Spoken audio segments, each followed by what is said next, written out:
Well, it's a privilege and an honor for me to be here tonight. My name is Schneier, and I am a pro-life speaker. I give talks about the dignity of life and the dignity of love, the meaning of life and the meaning of love, and how they are connected. Before I begin, I need to tell you that what I'm about to present to you tonight, the ideas, the principles, they are not my own. This is not in any way truth according to Schneier. This is what the church proclaims, and exemplified by Christ, we are called to live out in our faith. So tonight I'm going to be talking about pro-life issues. Yes, we're going to talk about abortion, but we're also going to talk about the meaning of life, the meaning of love, sex, dating, and anything else that you would like to cover. Okay? So here we go. The first thing that I would like you to do is I would like you to just think about abortion for a minute.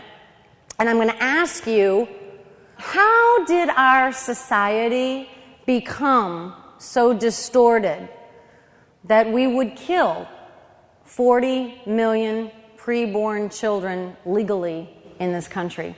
How did we get there? The only way to ever solve any problem is if you look at its source, look at the root of the problem. So you have to ask yourself, where did all those 40 million plus babies come from? Where did they come from? Answering that question might get you and the rest of us and our whole society to the heart of abortion. The church proclaims, and I truly believe with all my heart, that any time we distort the meaning of love and any sexual union that is in any way cheapened, misunderstood, or distorted, then any life which proceeds from such a union will also sadly be regarded in a cheapened and distorted meaning. So the meaning of life becomes distorted when the meaning of love is distorted or misunderstood. So now, what is real love? How will you know? That is the major question. We're all looking for love. We're all looking for happiness. But how are you going to know what the real thing is? Well, the greatest example of love in the history of all mankind is right there. It's Christ. No greater love is there than this, than to lay down with one's life for a friend. This right here is the greatest love. The greatest symbol of love. It's not a Valentine's heart. It's not a dozen roses. It's not a diamond ring. The greatest symbol of love is the cross. It's Christ on the cross. That's what real love is. And if we look to Christ and follow His command to love one another as I have loved you, then that's going to give us the key. That's going to give us the key. So tonight, what I'm going to do is I'm going to share with you 4 words. That's it. 4 words. I hope that tonight you will leave this church and let these 4 words sink into your mind, in your heart, and in your soul. I hope these 4 words will make a difference in your life. Real love, as exemplified by Christ, and can be expressed sexually in our bodies, will always be free, faithful, total, and fruitful. Those are the 4 words. Free, faithful, total, and fruitful. I'm going to go through each of those 4 words. I'm going to show you how Christ exemplified it. I'm going to show you what the real thing in a sexual union communicates, what it should and can be. We're going to talk about the distortions that are out there, the counterfeits, how they lead directly to abortion, and then what it means for you. Okay? So that's what we're going to do. Are you with me? All right, here we go. The first one, free. Real love is freely given. Let's look to Christ. He could have come down from that cross, couldn't he? He could have come down. But he didn't. He didn't. He loved each and every one of you and me so much that he willingly gave his life. He said, I am the good shepherd. I lay down my life. No one takes it from me. I lay it down on my own. Real love, exemplified by Christ, is a gift. We don't deserve it. We don't earn it. He freely gives it to us, and we just freely receive. Now, how can we express that in a sexual union and in a loving relationship? The very first aspect of love that you must know is that it's freely given. Freely given means this: I give myself freely to you, not trying to take anything or grasp anything, but just give of myself as a gift to the other person. It's freely given and freely received. Now, let's look at the distortions that are out there. Very easy one. I'm starting with easy ones I hope you can see very, very readily. The first example of a distortion out there would be rape. Rape. Is rape sex? Yes. But is rape love? No. And that's very easy to see. Why? Why is rape evil, horrific, a horrible thing? People never get over it. It causes so much pain and misery, which, by the way, any time we distort love as God intended it to be, it will always cause pain and misery and suffering. Okay, so let's look at rape. Why is it so horrific? Because it violates the very first aspect of love. It is not freely given. It is sex that is taken. It is forced. It is violent. It was not a freely given gift at all. And it violates the very dignity of the other person's body. It's a horrible thing. A horrible thing. How does that lead to abortion? Well, very easily.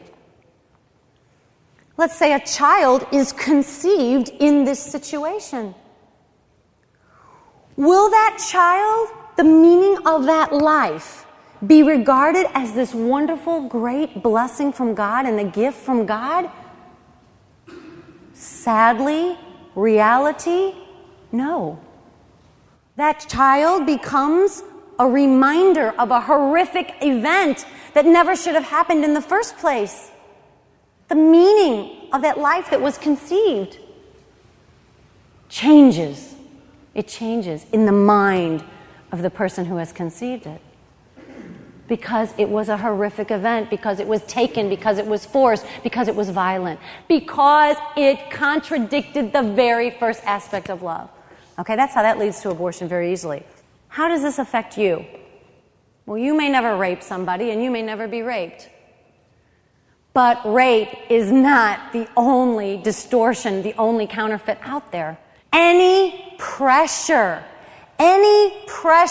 whatsoever to engage in sex is a distortion of freely given love. Any pressure whatsoever. And every single one of you will face this pressure, both guys and girls. Guys, you may face the pressure from your buddies. Come on, why aren't you having sex with your girlfriend? What's wrong with you? Girls, you may face this pressure from your boyfriend. Come on, let's have sex. It's the next step. We should be doing this. Everybody else is. Come on. I love you. Don't you know that? Any pressure whatsoever is a counterfeit. And you've got to be strong enough to recognize the counterfeit. If you know the dignity of your body, and if you know that you were never ever meant to be used, you will recognize the counterfeit when you see it. And this pressure can come in many different ways. We got to talk about this. I wish we didn't, but we do. This is a newspaper article that I saved from the St. Louis Post-Dispatch, Sunday paper, front, all about oral sex and the pressures that girls face in today's world. They interviewed teenagers. I want to share with you what these teenagers said. Scott, 15, who attends a Catholic high school in St. Louis, said this. Me and my friends don't think of it as really a big deal, he said. I guess you know, it's less chance of disease and pregnancy, and it feels good. With oral sex, it's really quick and less serious, and you don't really have to like the girl. Annette, 16, said she had oral sex at 13 with a male friend, not a boyfriend, while playing Truth or Dare. Pressure. Julie, 16, a sophomore, has had oral sex and says it's not fun, but she says girls face pressure from boys to do it. It seems like when you're in a relationship, it's just what they want, she said. You think that if you like them, they will like you. Then after you do it, it's not worth it because you get a bad reputation for yourself and have other guys think you're easy. To be popular and to feel accepted, girls do it. The boys try to convince them that it's not going all the way, that it's light sex. There's pressure. I would love to be able to sit down with each and every one of you and say you were never, ever, ever, ever meant to be used for someone else's selfish gratification. You've got to be strong enough to recognize the pressure, stand up for the pressure, and not settle for it. Do not settle for the pressure. And this can come down to something as simple as a kiss. I want to share with you the story of my first kiss. I was 15. We were at a party. It was outside. The next thing I knew, I had an alien tongue down my throat. And I had hands grasping all over me. And I was so startled. I thought, oh my gosh, what is he doing? He was grasping at me. It was not freely given. And I wish at 15 that I would have been strong enough to say, what are you doing? What are you trying to get from me? But I didn't. He was grasping at me. It was not freely given. Okay, the next aspect, there's freely given and the counterfeits that are out there. The second one, faithful. Did Christ love us just for 3 weeks? Did Christ love us just for 6 months? Did he love us just for a year? He loved us until death. He loved us to the very end, till the very last drop of blood. And he said, I will be with you always. I will be with you always. The very last words of Matthew's gospel, the very last words, Christ says, behold, I am with you until the end of the age. He had faithful love until death. What does the real thing communicate in our bodies? I will love you and only you till death do us part. What does that sound like? Marriage vows. Those are marriage vows. I will love you in good times and in bad, in sickness and in health. I will love you and only you till death do us part. The real thing is faithful love in marriage. There's permanence there. There's faithfulness there. There's a commitment there. There's a covenant there. The most beautiful thing that sex can be is a renewal of those marriage vows. The meaning behind sex that is a renewal of marriage vows and sex that is the momentary pleasure of an orgasm, the difference in meaning is the difference between the depth, the passion, the power of the ocean and playing in a 2-inch mud puddle that's full of scum. When my husband says to me, I will love you and only you till death do us part, and he didn't just say that one day in my life as we stood at the altar. Every time that we renew our marriage vows, he speaks those words with his mouth and he speaks it with his body. And every time that I am called to love my husband, I speak those words with my mouth and I speak it with my body. And the meaning of that is so much deeper. So much deeper. Okay, distortions. Let's talk about the distortions that are out there. I'm going to take an easy one that I think you could recognize. Having an affair with somebody, otherwise known as adultery. Is it sex? Yes. Does it communicate love? Is it the real thing? No.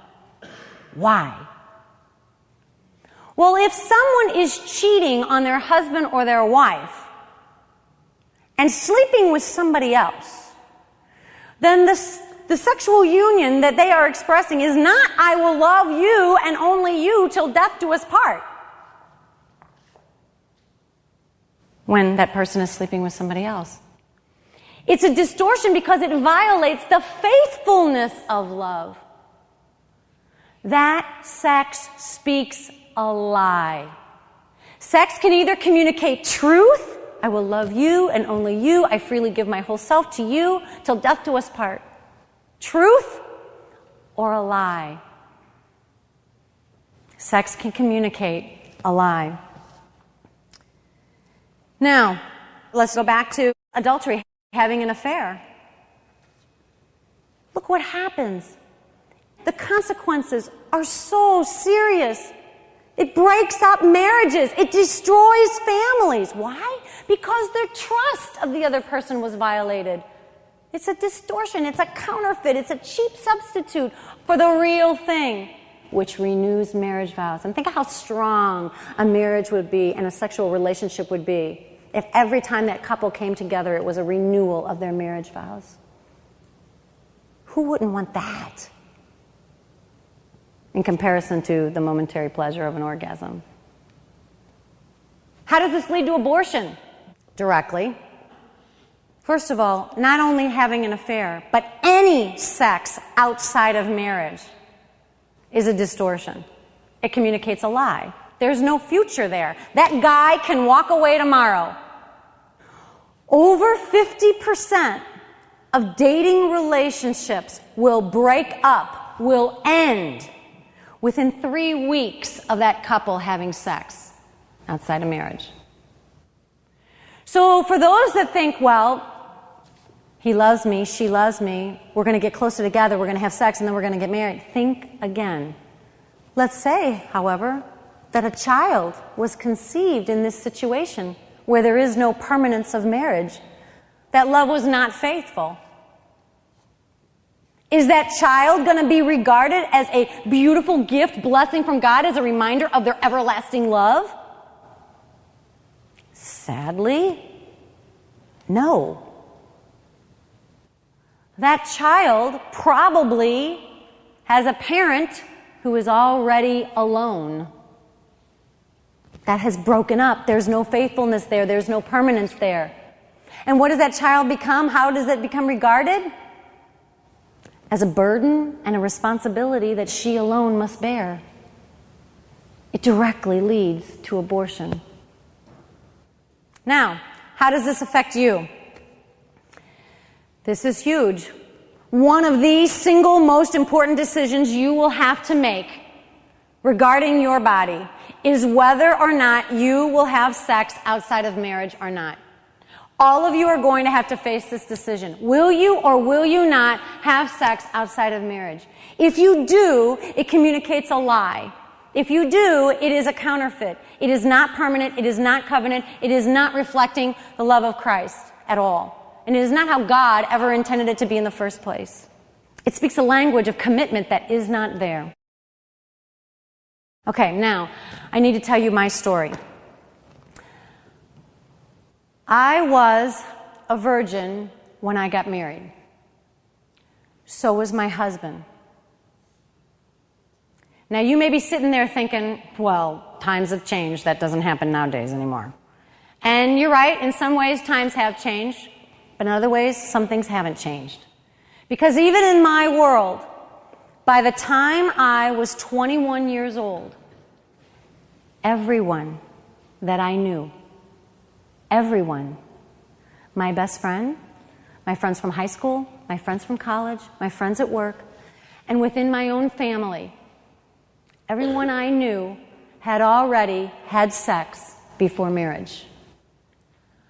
I felt very alone. And I felt like I must be the last virgin on the face of the earth. Now, when I was in college, I went away and I lived in Europe.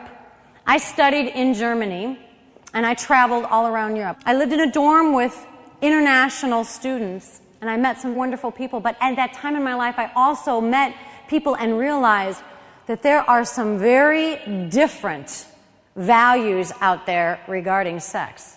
I was exposed to many different values from these new friends that I was meeting from all over the world.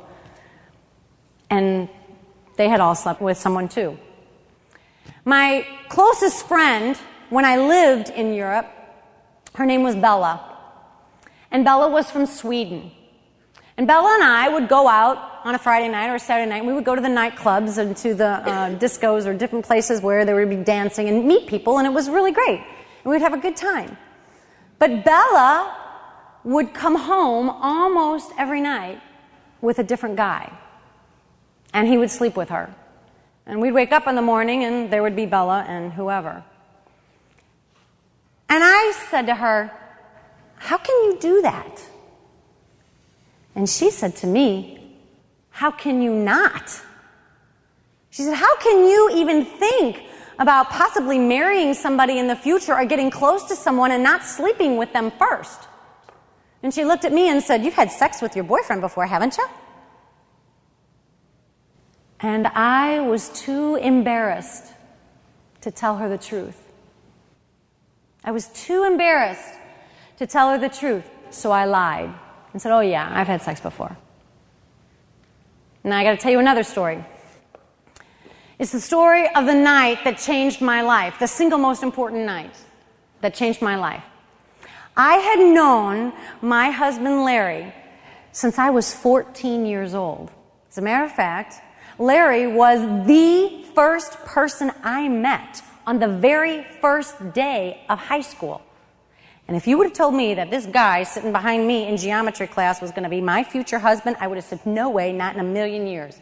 Well, in college, fast forward now, we were juniors in college, and there was a group of friends going out one night. And I will never forget this as long as I live. We're sitting at this table in a bar. And Jerry, this friend of ours, in the middle of the evening, comes right out and says to me, "So, Patty, what do you think about premarital sex?" I thought, what kind of a question is that to ask somebody? And he says it again, "So, Patty, what do you think about premarital sex?" And remember, I thought I was the last virgin on the face of the earth, and everybody I knew had already slept with somebody. And so I gave some bogus answer. And I said, "Oh, well, I guess if you really love each other, or you're engaged, or you're going to be married, I guess it's okay."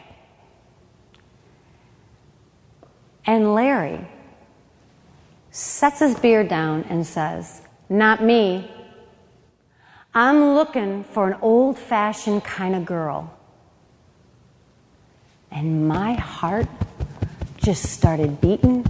And I looked at this guy and I thought, who is this guy? My respect for him skyrocketed. I thought, oh my gosh, here is somebody that's not looking for just a one-night stand. He's not looking to get something, not looking to grasp at somebody. He's looking for a faithful love. And this voice inside of me said, "That's me. I'm that old-fashioned kind of girl." And the rest is history. We started dating that night. And you know, I am so glad that Jerry asked that question. I am so glad that Larry had the courage to answer it honestly and say what he was looking for in life, the real thing. I am so glad that I happened to be the one sitting across from him at that table. From that moment on, in our relationship, there was never a doubt in my mind. There was never a doubt. We were not going to have sex before marriage. It was a commitment we made from the beginning, and we honored it. And I had never felt so secure in my life. I could trust him with myself. I want to encourage you to find out. Find out if the guy you are dating, find out if the girl you are dating shares your same values and knows what the real thing is. It could change your life. You need to find out. It can make a big difference in your life as it did in mine. Okay. Third aspect. We've got freely given, faithful for life. We're on to the third one. Total. This is huge, so pay attention on this one. Total. Let's look at the cross.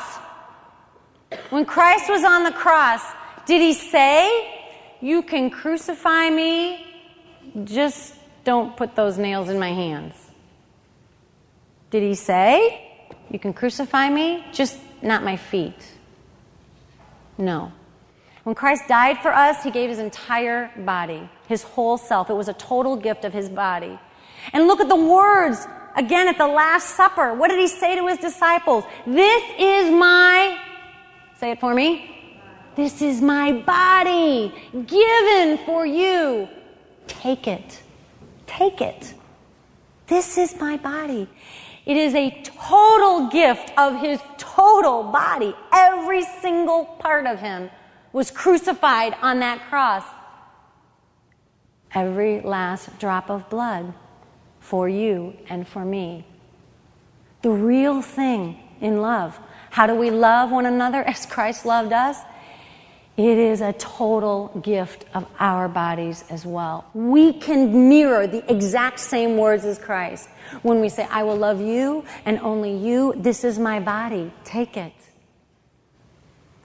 One of the most beautiful ways that my husband and I, that we can renew our marriage vows, is to say those words. "I love you in good times and in bad times, in sickness and in health. I will love you till death do us part. This is my body, take it. I give it to you." Now, when I give my whole self to Larry, I give him my past, my present, my future. I give him my good days, my bad days, my crabby moods. He gets it all. I give Larry my eyes, my ears, my nose, my mouth, my heart, my lungs. He gets my whole self. Now, I have to show you something, and this is probably what you're going to remember most about this whole talk. I have flabby arms. It's okay, you can laugh. It's all right. I have flabby arms. They wiggle and they jiggle. And I hate my arms. I have always been very, very self-conscious about my arms. And even though every morning at 5:30 in the morning I am doing aerobics and I work my arms and do every single exercise on the face of the earth for these arms, I get a muscle up here and I still have flab down here. And it wiggles and it jiggles and it's disproportionate to my body size. I've always had these very big, fleshy, flabby, fat arms. And I would love to be able to say to my husband, "I love you, I want to give my whole self to you, but please don't touch my arms." But that wouldn't be a total gift of myself, would it? This is who I am. He gets my flabby arms. My eyes are a brownish, greenish, goldish, pukish color. I have the color of eyes of vomit. I always wanted to be blonde and blue-eyed. Well, I'm not. And I would love to be able to say, "I will make love to you, but please don't look into my eyes." But that's absurd. That's not who I am. Now, I could go on and on and on. I have a big back porch. I've got thunder thighs. I've got varicose veins. I have no chest. I could go on and on and on about the hang-ups that I have about my body. And we all have them. We all have them. But I am called to a one flesh union. I give my past, my present, my future, my eyes, my ears, my nose, my lung, everything about me, a total gift of self. That's the real thing. Counterfeits.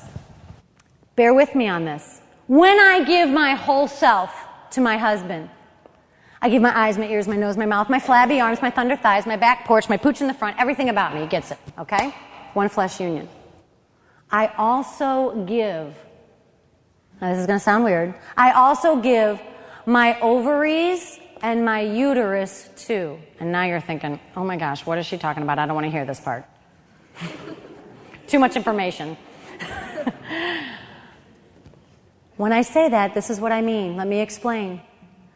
My fertility, my reproductive organs, that is what makes me a woman. How am I different from a man? We both have eyes, we both have ears, we both have legs, we both have arms. It is my reproductive organs that make me a woman. And when I give my whole self to my husband, I give that which makes me a woman. And in receiving the gift of my husband, I receive his whole self, that which makes him a man. Our fertility is part of who we are as man and woman. And I am so in love with the fact that my husband is a man. And he is so in love with the fact that I am a woman.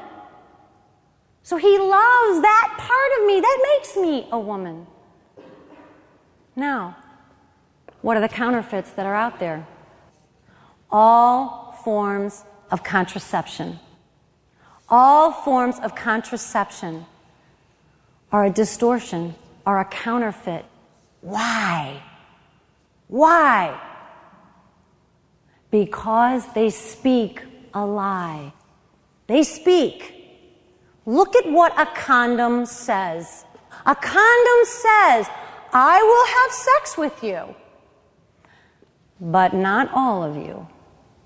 Leave that part out of me. Look at hormonal contraceptions, the pill, the patch. What do they speak? I will have sex with you, but first let's render your fertility, your reproductive organs void, null, no longer part of the package. Don't want that part. It's not a total gift of self. It's not a total gift of self. How does this lead to abortion? Directly. If I cannot accept the very part that makes my husband a man, or he cannot accept the very part that makes me a woman, cannot accept my total self, and I'm not accepting his total self, then how are we going to accept any life that is created between the two of us? We haven't even accepted each other yet. You need to know this fact as well. 60% of all women who seek an abortion do so because their contraception failed. Is that child that was conceived regarded as a gift and a blessing and a joy from God when she was contracepting, or he was contracepting, or both were contracepting? No. Guess what that child becomes? Oops, the contraception failed. It was a mistake. How did we become a society that regards children instead of as a blessing, as a mistake? How did we get that mentality that a child could be a mistake? When we became a society that accepted contraception. It leads directly to abortion. Now, what does this mean for you? When someone says to you, let's have sex, you need to recognize, number one, distortion, counterfeit, violates freely given love. That's pressure. Don't fall for it. When someone says, oh, come on, it's no big deal, you'll say, violation number two. There's no commitment, there's no covenant, it's no big deal, there's no marriage, doesn't mean anything to you. That violates faithful love. When someone says, I'll wear a condom, you need to say, that's violation number 3. That is not total gift of self. You're 0 for 3. 0 for 3. Okay, let's get to the 4th one. Fruitful. We've got freely given, faithful for life, total gift of self. Here's the last one. Fruitful. Let's look to Christ. What did he say? I came that you might have life and have it to the full. He says, I am the vine, you are the branches. Anyone who remains in me and I in him will bear great fruit. Fruit. God's love is always fruitful. And if we're made in the image and likeness of God, which we are, and if you believe it and if you know it in your heart, I am made in the image and likeness of God. How? How do you reflect God? How do you reflect his image? How are you like God? There's one way, that God made us just like him. Do you know what that is? It's the power to create. God is the creator of life. How do we image God? He also bestowed on us the power to create life with him. We have this incredible gift of our fertility. This incredible gift from God. And how we image him is our ability to create life. And you cannot put God's love in a jar, put a lid on it, and say, don't grow. It's impossible. And with the Holy Spirit, it's contagious, it's infectious, it's like fire, it spreads. And our heart, the capacity of our heart is to grow and grow and grow. I love my husband now more than I ever did when we first said that first night that I'm looking for an old-fashioned kind of girl. It grows, it expands, it's not stagnant. Now, what does the real thing communicate sexually with our bodies? I'm building on each other, you got to know. I'm already assuming freely giving. I'm already assuming faithful for life in marriage. I'm already assuming a total gift of self, okay? We're building. I will give myself freely to you. I love you and only you till death do us part. I give my whole self to you. You look at that other person and you say, I love you so much. This is so beautiful, so powerful, so passionate. I want it to last forever. I want you to be the father of my children. I want you to be the mother of my children. You want to see this love, feel this love, touch this love. You want it to last forever. And guess what? It can, by the grace of God, live on forever. In the next life, in the soul of generation after generation. When I look at my kids, John, Julie, and Kevin, I look at them and it's like, I know that when my husband Larry is dead and gone, our love will live on in our children. Looking at my son Kevin, it's like looking at a little Larry walk around. And I think, my gosh, it is the fruit of our love. My daughter Julie, she looks just like me when I was her age. Our love will live on in our children. It is a love that lets God be God and is open to the Holy Spirit in that union. It does not deny the power and the gift of our fertility, nor does it deny God. Okay? That's what the real thing communicates. It's totally pro-life. You know why? Because it's a love that is not afraid of the moment of conception. It's not just pro-life after the moment of conception. It's pro-life before the moment of conception as well. And that's what being pro-life really is.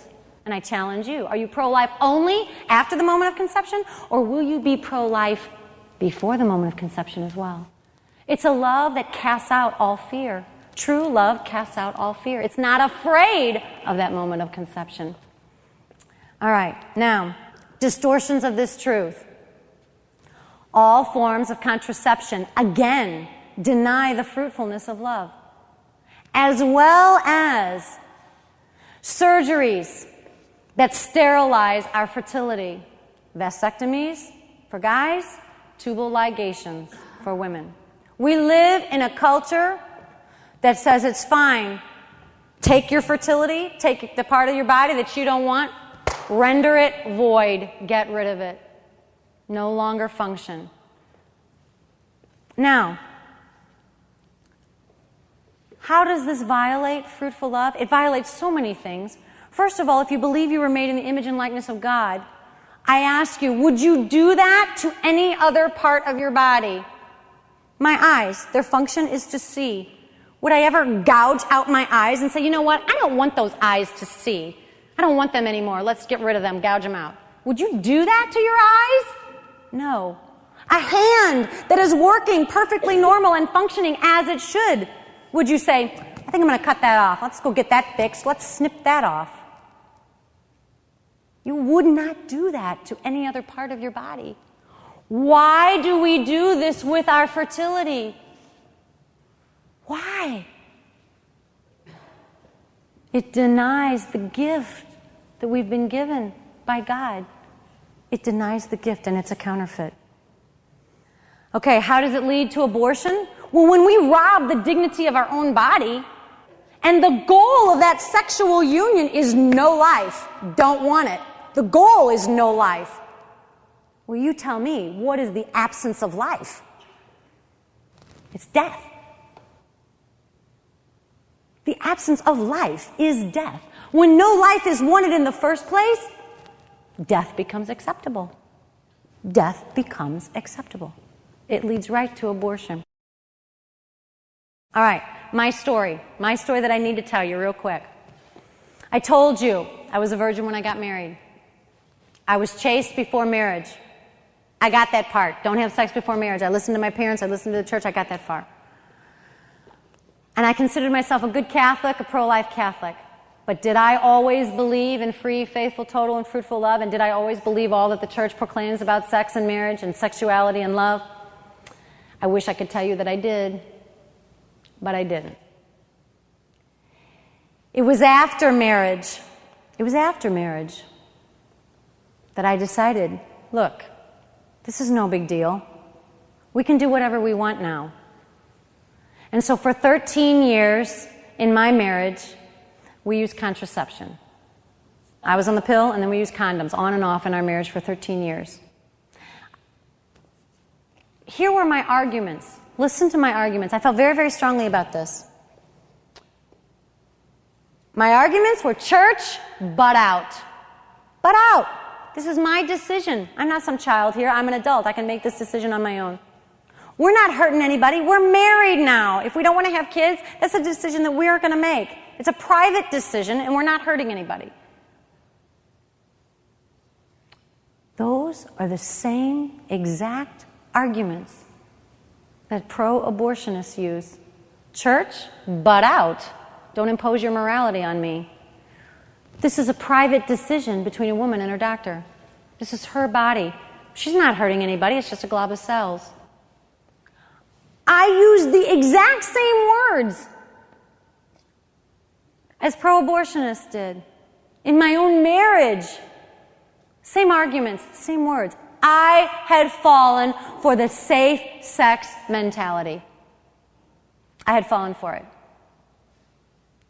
And it wasn't until I read a book, Good News About Sex and Marriage, Answers to Your Honest Questions About Catholic Teaching by Christopher West, that I even heard of a love that was free, faithful, total, and fruitful. But when it was explained to me, I wanted it. I wanted it. I wanted that kind of a marriage. It spoke to the deepest desires of my heart because it's the only love that really satisfies. And I knew I wanted it. And I regretted what I had done deeply. And it was only through the sacrament of reconciliation and beginning anew that we threw out the contraception and decided to live our life according to Christ and how He loved us. Now, when that happened in my life, I also realized that I had something in common with every woman that chose an abortion. I have something in common with her or anyone else who has fallen for a counterfeit. I wanted to love and be loved by my husband, but I had settled for a cheap substitute. And my heart was really, really changed with compassion for anybody who had fallen. For anybody who has fallen. You may be sitting there saying to yourself, I've already blown it. I've already blown it. I've already given myself away. I've already had sex before marriage, or I've already, done things that I really, really regret. Through forgiveness, through redemption, you can start again. Wrap yourself back up. Wrap up the gift of your body, of your sexuality. Wrap it back up and begin again.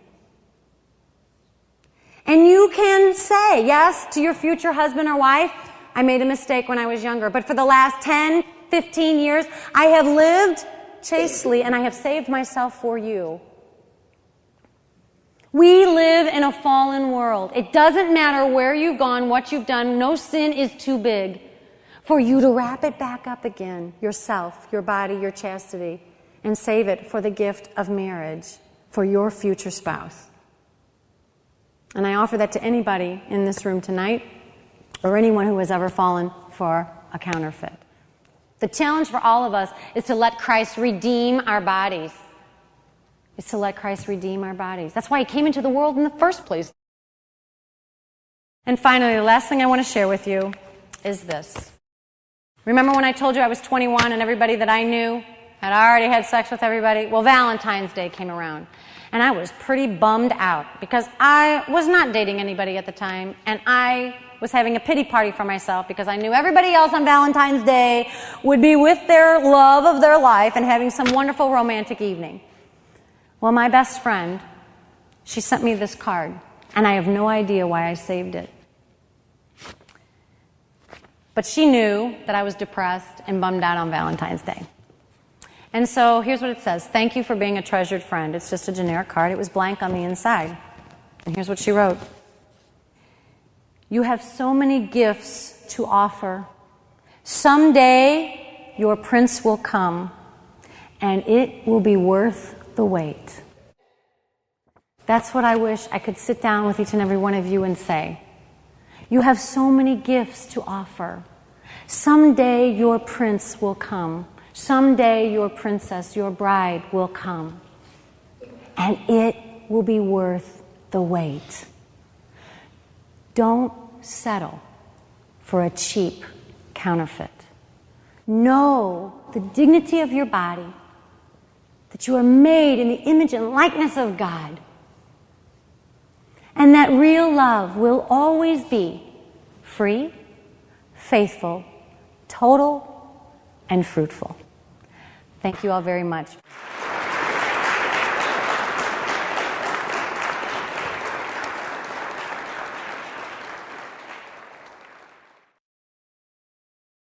This is the end of the presentation. To order additional copies of this or other similar materials, please contact One More Soul at 1-800-307-7685 or visit our website www.omsoul.com.